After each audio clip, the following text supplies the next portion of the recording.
আমল করো নামাজ রোজা কায়েম করো সুন্নিয়াত, আমল করো নামাজ রোজা কায়েম করো সুন্নিয়াত। জিন্দাবাদ জিন্দাবাদ জিন্দাবাদ নবীজির আশিক যিনি, মরে ও মরে না তিনি। নবীজির আশিক যিনি, মরে ও মরে না তিনি।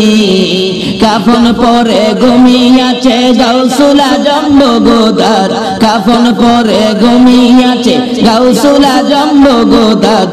জিন্দাবাদ জিন্দাবাদ নবীর সেনা, জিন্দাবাদ জিন্দাবাদ জিন্দাবাদ নবীর জন্য হওরে পাগল, ও হে নবীর আশিক সকল। নবীর জন্য হওরে পাগল, ও হে নবীর আশিক সকল। পার করিবে দয়াল নবী রোজ হাসরে ফুলসিরাত, পার করিবে দয়াল নবী রোজ হাসরে ফুলসিরাত। জিন্দাবাদ জিন্দাবাদ নবীর সেনা, জিন্দাবাদ জিন্দাবাদ জিন্দাবাদ নবীর। আমল করো নামাজ রোজা কায়েম করো সুন্নিয়াত, আমল করো নামাজ রোজা কায়েম করো সুন্নিয়াত। জিন্দাবাদ জিন্দাবাদ নবীর সেনা, জিন্দাবাদ জিন্দাবাদ জিন্দাবাদ নবীর। আল্লাহুম্মা সাল্লি আছো বুঝিনা তোমার মায়ায় কান্দে নবী, তোমার মায়ায় কান্দে নবী। শুয়ে সোনার মদিনা, আল্লাহুম্মা সাল্লি সাইয়্যিদিনা মাওলানা মুহাম্মদ ওয়া আলা আলি সাইয়্যিদিনা بلغ العلا بجماله كشف الدجى بجماله حسنت جميع خصاله صلى বাবারা ভাইরা শুন, আমি আলোচনায় ঢুকলাম। পবিত্র কোরআন শরীফ থেকে আমার সর্বপ্রথম তেলাওয়াত ছিল কুল্লু নাফসিন যায়িকাতুল মাউত। আপনারা কি আল্লাহর কোরআন শরীফ মানেন? সবাই মানেন তো? আল্লাহ আপনাদের উদ্দেশ্যে ঘোষণা দিলেন, সকল প্রাণীর উদ্দেশ্যে কুল্লু নাফসিন যায়িকাতুল মাউত, সকল প্রাণী একদিন মৃত্যুর কোলে ঢলে পড়বে। আচ্ছা, আমরা সকলের একদিন মরতে হবে, এই কথাটা কি রাইট? এই ঘোষণাটা কে দিলেন? কোন আল্লাহ? যার জমিনে থাকি। এটা আসলে উনিই দিতে পারেন, যিনি জমিনের মালিক। যেমন বাস্তব আসেন, আপনার 3টা বাড়ি আছে চট্টগ্রাম শহরে, ভাড়া দিয়ে রাখছেন। আপনার ইচ্ছে হয়েছে ভাড়াটিয়া বাহির করে দিবেন। এই মাসের প্রথমে বলে দিলেন, এই ভাড়াটিয়ার ভাইরা আগামী মাসে কিন্তু আমার বাড়ি আপনাদের ছেড়ে দিতে হবে। আচ্ছা, আপনি বাড়িওয়ালা, ভাড়াটিয়াকে নির্দেশ দিলেন বাড়ি ছেড়ে দিতে হবে। এই ভাড়াটিয়া কি আগামী মাসের পর আর থাকতে পারবে? আপনি বাড়ির মালিক, আপনি নির্দেশ দিয়েছেন 1 মাসের সময় দিলাম, আপনার 1 মাসের মধ্যে জায়গা জমি দেখে, অন্য বাসা দেখে আগামী মাসে আমার বাসা ছেড়ে দিবেন। একটা সাধারণ মালিক যদি নির্দেশ দেয় বাড়ি বাসা ছেড়ে দিতে হয়, যিনি সমস্ত পৃথিবীর মালিক, সে আল্লাহ আমাদের উদ্দেশ্যে ঘোষণা দিয়েছেন, ওয়ারেন্ট পাঠিয়েছেন, তোমরা আমার জমিন ছেড়ে দিতে হবে। ঘোষণাটা কি? কুল্লু নাফসিন যায়িকাতুল মাউত। এই ঘোষণায় আগে যারা আসছিল তারা চলে গেছে, আমরা যারা আছি আমরাও যাইতে হবে। যাইতে যে হবে, আমি আপনাদের কাছে একটা প্রশ্ন রাখি, আপনারা মৃত্যু হয়ে গেলে কোন দেশে যাবেন? কবরে যাবেন না? আখিরাত তো এখন না, আখিরাত তো বহু দূরে। প্রথম কই যাবেন? সবাই বলুন কই? আচ্ছা, কবরে যে যাবেন, কবরের অবস্থা কি জানেন? আমি যে বললাম 2টা লাইন আছে, একটা লাইনে যদি কবরে যাইতে পারেন তাইলে কবরে পাবেন খাউর খাউর। কোরআন শরীফে বলছে আল্লাহ, বাল আহিয়াউন ইনদা রাব্বিহিম ইরযাকুন। আল্লাহু আকবার বলুন। একটা লাইনে কবরে গেলে পাইবেন খাউন, আর একটা লাইনে কবরে গেলে পাবেন আগুন। আপনারা কি আগুনের লাইনে যাবেন না খাউনের লাইনে যাবেন? সবাই কি খাউনের পক্ষে? তাইলে মৌলবীরা দোষ দেন না, খালি মৌলবীরা খায়। আপনারা সবাই কিন্তু খাউনের পক্ষে, কি ঠিক নেই? আমরা এমন একটা লাইন ধরব পারবো যে লাইনটাই কবরে গেলে খাউন আর যে লাইনটাই কবরে গেলে আগুন, এটার থেকে আমরা আল্লাহর কাছে পানা চাবো। রাজি আছেন তো? আসুন, এই কবরে যখন যাইতেই হবে লাইন দুইটা রাখলাম, আসবে পরে কোন লাইনে আগুন কোন লাইনে খাউন। অবশ্য কবরে কিন্তু যাইতেই হবে। কি যে কোর্ট থেকে বলেন, এই কোর্টের রায় অমান্য করার ক্ষমতা পৃথিবীর কারো? আমাদের তত্ত্বাবধায়ক সরকার পারবে অমান্য করতে? জাতিসংঘের মহাসচিব পারবে? বুশে পারবে? এর বাপে পারবো? এর বাপে পারে নাই, গেছে গা। এমন এক কোর্টের রায়, কুল্লু নাফসিন যায়িকাতুল মাউত, সকল প্রাণী মৃত্যুর কোলে ঢলে পড়বে। তাহলে আসুন আমরা এই রায় মাইনা নেই, না মানলেও থাকার সুযোগ। তাহলে মৃত্যুর পরে আমাদেরকে কবর নামের কারাগারে পাঠাবে, কবর নামের কারাগারে পাঠাবে। আসুন, এই কবরে যাওয়ার আগে রাস্তা দুইটা, একটা কবরে আগুন, একটা কবরে খাউন। আসুন, সামনে আসতেছে। তাইলে আমরা যখন মৃত্যু হবে কিভাবে মরলে ভালো হয়, কোন রাস্তায় কি করতে হবে, একটু পরামর্শ আল্লাহর জিজ্ঞাসা। আল্লাহ আমরা এখন কি করতে পারি বলেন? আল্লাহ আপনাদেরকে ভালো পরামর্শ দিয়েছে কোরআন শরীফ। ইয়া আইয়ুহাল্লাযীনা আমানু দুখুলু ফিস-সিলমি কাফা। ও বিশ্বাসীরা, ঈমানদাররা, তোমরা পুরোপুরি ভাবে ইসলামের মধ্যে ঢুকে যাও। বলুন কিসে ঢুকতে বলছে? আমরা তো ইসলামে আছি, আবার কেন ঘোষণা দিল? তাহলে বুঝা গেল আমরা পুরোপুরি ভাবে ইসলামে ঢুকি নাই, কিছু বেজাল আমাদের মধ্যে আছে। এই বেজাল যে আছে এটা বুঝবেন কেমনে যে কোন জিনিসটা বেজাল কোনটা সঠিক? আল্লাহ তাও কোরআন শরীফে ফায়সালা দিয়েছে। তোমরা সঠিকটা বুঝতে গেলে তোমরা একটা কাজ করো, সেটা কি? অমাইতির রাসূলা ফাকাদ আতা আল্লাহ। তোমরা আমার রাসূলের কথাগুলি শোনো। কার কথা বলুন? এই রাসূলের কথা চন্দ্রে শুনে, শুনেনি? সূর্যে শুনে, আল্লাহু আকবার বলো। কুল কায়নাত শুনে, আল্লাহর আরশ কুরসি লৌহ কলম শুনে, এমন কোন মাখলুকাত নাই যিনি আমার নবীর কথা শুনে না। কেন? এই নবীর কথা শোনার জন্য বলেছে আমার আল্লাহ। আল্লাহ বলেছে তোমরা আমার এই রাসূলের কথাগুলি শুনো, মানো, কারণ এই নবীর কথা মানলেই হবে আমি আল্লাহর কথা মানা। কোন নবী? তাও আল্লাহ ঘোষণা দিয়েছে কোন নবী? ওমা আরসালনাকা ইল্লা রাহমাতাল লিল আলামিন। যে নবী সকল সৃষ্টির জন্য করুণা, সকল সৃষ্টির জন্য যিনি রহমত। বাবারা ভাইয়েরা, এই নবীর কথা যদি মানতে পারেন, এই নবীর পক্ষে যদি আসতে পারেন, তাহলে আমার আল্লাহ আপনাকে কি দিবে? মা বাবারা ভাইয়েরা, মক্কার ঘটনা বাস্তব ঘটনা। এই নবীর পক্ষে সর্বপ্রথম যিনি জীবন দিয়েছিলেন ইনি একজন মহিলা, ইনি হলেন হযরতে সুমাইয়া। সুমাইয়ার জীবনী নবীজির পক্ষে থাকবে, নবীজিকে ভালোবাসবে, নবীজির কথা মানবে, নবীর আদর্শ ধরবে, নবীর পক্ষে থাকবে, ইসলাম বুঝবে, ইসলাম শান্তি, ইসলামের পক্ষে থাকবে। এই অবস্থা দেখে নিষ্ঠুর পাষাণ আবু জাহেল সুমাইয়াকে প্রশ্ন করে বসলেন, সুমাইয়া রে, বাতিজার পক্ষে থাকবি, আমার পক্ষে থাকবি না? আমি তো মক্কা নগরীর গর্জিয়াস নেতা। হ্যাঁ বলে, মক্কা নগরীর গর্জিয়াস নেতা। সুমাইয়া ডাকে, ও মা বোনেরা শোনো, তোমাদের মতো একটা মহিলা নবীর পক্ষ ধরে জীবনে কি রোজগার করেছে? রে আবু জাহেল, তোমার কথা মানার জন্য আমার আল্লাহ বলে নাই, কিন্তু তোমার বাতিজার কথা মানার জন্য আল্লাহ বলেছে। আপনারা কি আল্লাহর কথা মানতেন না? সুমাইয়া কই, মুখে মুখে কথা বলে দিলাম, আবু জাহেল তোর কথা শুনবো না, আমি আমার নবীজির কথা শুনবো। আবু জাহেল বলেন, এত বড় দুঃসাহস কারো তো নাই এই মক্কা নগরীতে। আবু জাহেল নিষ্ঠুর পাষাণ এক পর্যায়ে রাগ হইয়া সন্ত্রাসী আবু জাহেল সুমাইয়াকে শেষরাইয়া ঘর থেকে বাহির করে মরুভূমির খোলা জায়গায় দাঁড় করাইয়া টাইনা টাইনা পরনের সবগুলো কাপড় খুলে ফেলেছে।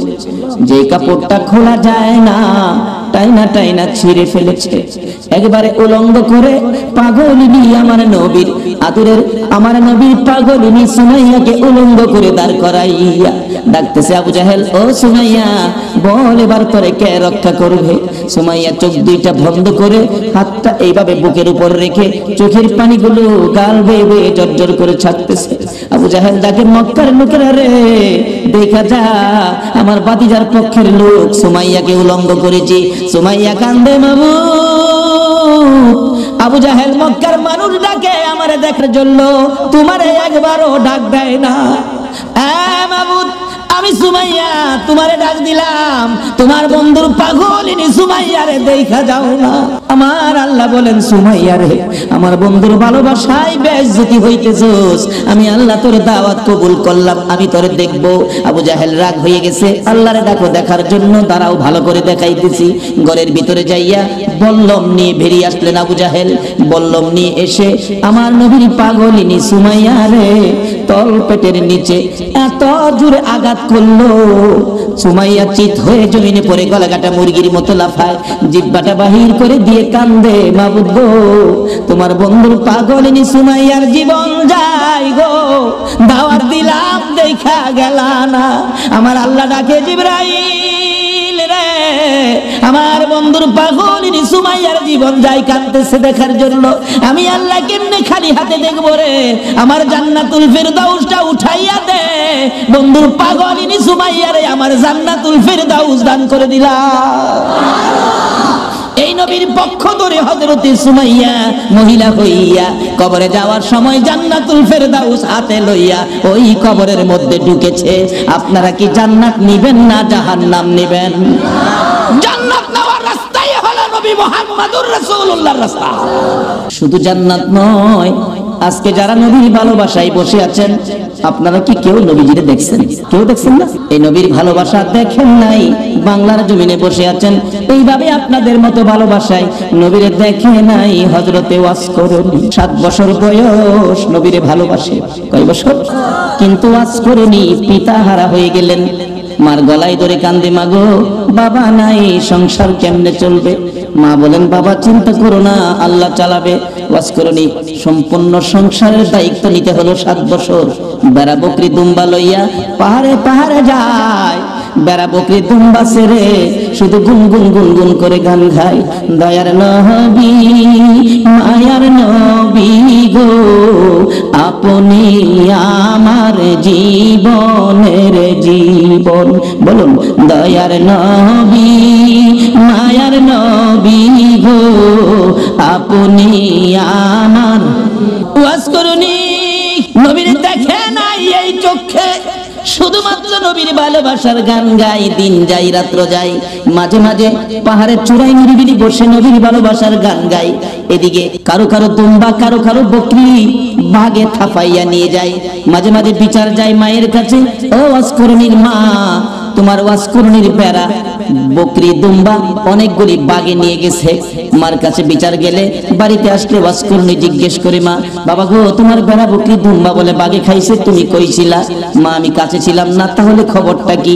ওয়াজ করুনিটা ডাকে, মা গো আমি দেখেছি বাঘ আসছে গো মা, কিন্তু বাঘ আসে ঠিকই, আমার বকরির পাশে বাঘ নাকটা লাগাইয়া গো, নাক আমার বকরির গায়ে লাগাইয়া হাত লাগাই না। নবীর আসে গেরা গো, যেই নবীর আসে গে ওয়াজ করুনি, তার বেড়া বকরি দুম্বা জঙ্গলার বাগে খায় না, নাক লাগাইয়া হাত লাগাই না। মা আমি দেখেছি ভাগ এসে আমার বকরি ছেড়ে দিয়ে অন্যের বকরি ধরে নিয়ে যায়।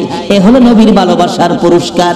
মাগো কোনোদিন ভয় পাইও না, ওয়াজ করুনির বকরি জঙ্গলার বাগে খাবে না। ওয়াজ করুনির মধ্যে আছে নবীর ভালোবাসা, যে নবীর সৃষ্টি না হইলে বাঘের সৃষ্টি হতো না। ওয়াজ করুনি একদিন মাকে বললেন, মা আমাকে একটু অনুমতি দিবেন, আমি নবীর সাথে দেখা করে আসি। যাও বাবা, দেরি করো না, তাড়াতাড়ি আইসো। নবীজি বাড়ির সামনে চোখের পানি ছেড়ে ছেড়ে ডাকেন, আমার নবী আছেননি বাড়িতে? ও দয়ার নবী আছেননি বাড়িতে? ভিতর থেকে কে যেন বলে দিলেন, নাই নাই, নবীজি বাড়িতে নাই। ওয়াজ করুনি 2টা চোখের পানি আমার নবীর বাড়ির সামনে রেখে গেলেন। কি রাখলো? কি রাখলো? চোখের চোখে চলে গেলেন। মায়ের আদেশ, চলে যেতে হয়, দেরি করা যাবে না। কিছুক্ষণ পর আমার নবী মায়ার নবী উপস্থিত। বাড়ির সামনে দাঁড়ায়া নবী একটা চিৎকার মারছে, বাড়ি থেকে আসো গো, আমার ওয়াজ করুনি বুঝি আসছিল। আল্লাহু আকবার বলো। না দেখে ভালোবাসাই যদি এত জ্বালা রে, আজকে কারা না দেখে নবীর ভালোবাসায় বসে আছো? ওয়াজ করুনির মতো পাগল হইয়া কারা মাহফিলের আয়োজন করেছো? তোমাদের জীবন ধন্য হইয়া গেছে। হযরতে ওয়াজ করুনি চলে গেলেন, আমার নবী বাড়ির সামনে দাঁড়াইয়া চোখের পানি ছেড়ে দিলেন। তোরা কে কোথায় রে? আমার ওয়াজ করুনি আসছিল, তোরা বসতে দিলি না। লোকেরা বলেন হুজুর কেমনে জানেন আসছিল? তোরা কথা জিজ্ঞাস না রে, আমার ওয়াজকরণীর চোখের পানির গন্ধ জমিনে পাওয়া যায়। যেই নবীর ভালোবাসা চোখের এক ফোঁটা পানির দাম আল্লাহর আরশের চাইতেও বেশি। যেই নবীর ভালোবাসা একটা ফোঁটা চোখের পানি যদি কারো জমিনে পড়ে তার জন্য জাহান্নামের আগুন হারাম হয়ে যায়। ওয়াজকরণী আসছিল, তোরা বসতে দিলি না, আমার ওয়াজকরণী চলে গেল রে। ওয়াজকরণী আর কোনদিন নবীর সাথে দেখা হয় নাই। যেদিন আমার নবী জগৎ ছেড়ে চলে যাবেন, মদিনার রওজা পাকে শুয়ে যাবেন, তার আগে আগে আবু বকর ওমর সাহাবীরা জড়ো হয়ে তাদের একটা আলোচনা শুরু হয়ে গেল। আমার নবী দুনিয়া থেকে বিদায় হলে নবীজির জুব্বা মুবারক নিশ্চয়ই আবু বকর পাবে। আবু বকর আমার নবীকে বড় ভালোবাসতেন। আরেকজন বলেন না, আবু বকর পাবে না, সম্ভবত মেয়ের জামাই হযরতে আলী রাদিয়াল্লাহু তাআলা আনহু পাবেন। আরেকজন বলেন না, উমর পাইতে পারেন। আরেকজন বলেন উসমান গনি বহু টাকা খরচ করেন, বহু দান করেন, নবীর ভালোবাসায় উসমান গনি পাবেন। এইভাবে আলোচনা শুরু হলে অনেকে মিলে আমার নবী উপস্থিত। কি নিয়ে তোমরা আলোচনা সমালোচনায় বসেছো? হুজুর ভাবতেছিলাম আপনার বিদায় পরে আপনার জুব্বা মুবারক ভাগি জানি কে হয়ে যায়। আমরা কেউ ভাবছি উমর পাবে, কেউ ভাবছি আবু বকর পাবে, কেউ ভাবছে উসমান গনি পাবে, কেউ ভাবছে হযরত আলী পাবে। আমার নবী দুইটা চোখের পানি জর্জর করে ছেড়ে দিয়ে কান্দে, সাহাবীরা রে আমার জুব্বা মুবারক তোমরা কেউ পাবি না, আমার জুব্বা পাবে আমার ওয়াজকরণী রে। সাহাবীরা একজন আরেকজনের দিকে তাকাই, এটা আবার কোন শব্দ নবীজি ব্যবহার করলেন? ওয়াজকরণী নামে কোনোদিন কাউরে আমরা দেখি নাই। কে সেই ব্যক্তি? জীবনে কোনোদিন আসতে দেখি নাই, আমাদের সাথেও দেখা হয় নাই। এটা কেমন পাগল রে, জীবনে দেখা নাই, জুব্বা পেয়ে গেল। আমার ওয়াজকরণী যদি নবীর ভালোবাসায় জীবনে দেখা নাই, নবীর জুব্বা পেতে পারে। আমার মন বলে আজকে যারা মিলাদুন নবীর আয়োজন করে এই নবীর ভালোবাসায় বসে আছো গো, আপনাদের সঙ্গে আমার নবীর শব্দের দিদার হয়ে যাবে। আল্লাহ ইয়া রাসূল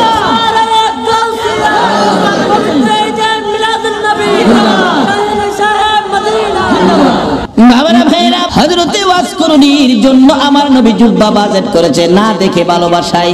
আমরাও তো না দেখে ভালোবাসায় বসে আছি। আজকে কি আমাদের নবী আমাদের জন্য একটা বাজেট কি নবী দিতে পারে না? নবী যে বাজেট করতে পারে এই বিশ্বাস কি আপনাদের আছে? এটা কি মানেন? তাহলে আসেন, অনেক সময় আবার অন্যজনে প্রশ্ন করে বলবে এটার প্রমাণ কি নবী যে বাজেট দিতে পারে? বাস্তবে আসেন, একটা মদিনার ঘটনা। মদিনায় একটা নবীর আশিক ছিল। নবীর আশিকটা নবীজির রওজা পাকের পাশে কইরা থাকে, খায় না। মানুষে কয় তুই খাইতি না, মইরা যাবি তো? কয় খাইতাম না। কেন খাইতি না? যে নবীর বাড়িতে আইছি, নবী যদি খাওয়ায় তাইলে আমি খাবো, না হয় মইরা যাবো, খাইতাম না। রওজার পাশে বইরা রয়েছে। নবীজি স্বপ্ন যুগে একদিন বললেন, এই পাগল তুই যে পাগলামি করতেছস, আমি খাওয়াইলে খাইবি, এখন কি আমার চুলাই কি রান্না হয়? পাগল কয় রান্না টান্না বুঝি না, আপনি খাওয়াইবেন খামু, না খাওয়াইলে মেরে যাবো। কি করবো? নবীজি একদিন স্বপ্ন যুগে এসে দুইটা রুটি, নবী পাক স্বপ্নে দুইটা রুটি দিয়ে গেল। আচ্ছা বলুন, নবীজির স্বপ্ন কি স্বপ্ন না বাস্তব? বিশ্বাস করেন? তাইলে আপনি ইমানদার। যেই নবীর ওই রকম এক একজন ইমানদারের জন্য 10টা পৃথিবীর সমান একটা জান্নাতের বাজেট।